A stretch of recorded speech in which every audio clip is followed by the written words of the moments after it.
Hello, sunshines! Kahit gabing-gabi na, I just came from my shift. So, magluluto tayo ng dinner. For tonight's dinner, I am cooking garlic fresh. Kanina, nasa supermarket ako. I was thinking of buying olive oil kasi naubusan na ako ng olive oil. Kaso naalala ko, Pecha de Peligro nga pala today. So, tipid-tipid muna tayo. So, ifo-fry natin yung fish using regular oil. Tapos, pag medyo luto na, tsaka natin i-add yung butter kasi masusunog siya. So, since Pecha de Peligro na, puros mga pucho-pucho food mo na ang ating iluluto. Kung nakaka-relate dito yung magtatrabaho ka ng 8 hours, tapos pag-uwi mo, ikaw pa din magluluto ng food mo. OFW life, single life.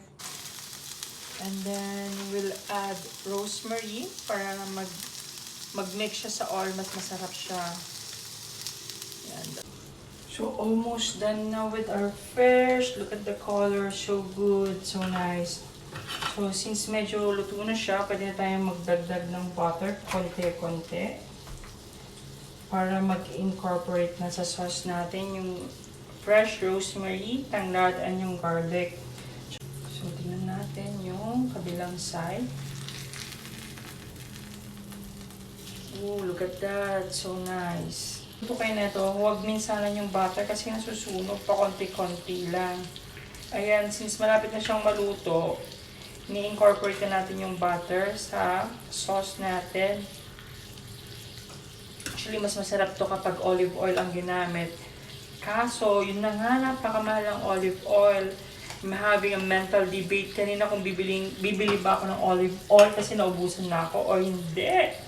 Kaso naalala ko, Pecha de Peligro pala, kaya wag muna tayo mag-inarte sa buhay. Mag-cooking oil muna tayo.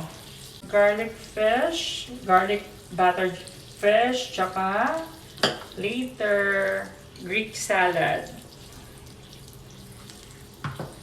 Nakulang-kulang ng sahog. Hindi makumpleto kasi Pecha de Peligro. And we'll have red rice.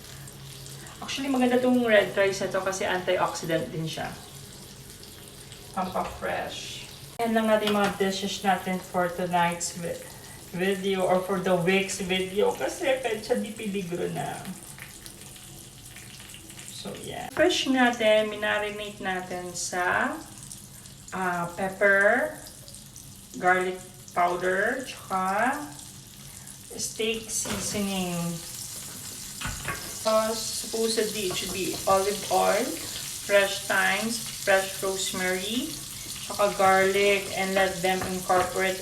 Napakasarap niyan, lalo na kapag sa Tuscany steak. Naku, napakasarap nun yung combination na yun. Mag-add tayo ng konting pepper. Tapos, para tipid sa time at sa kuryente, since gumagamit tayo ng electric stove, isabay na rin natin. Asparagus. Yan. Diba? Ang sarap sa mata ng color. So, luto ng ating salad. Konti lang ilagay natin sa plate para hindi mo overwhelm. So, luto ng ating garlic battered fish with Greek salad. So, just like spread din natin to ng lemon para masarap. Yung zest feeling niya yan. Kain na tayo, sunshines!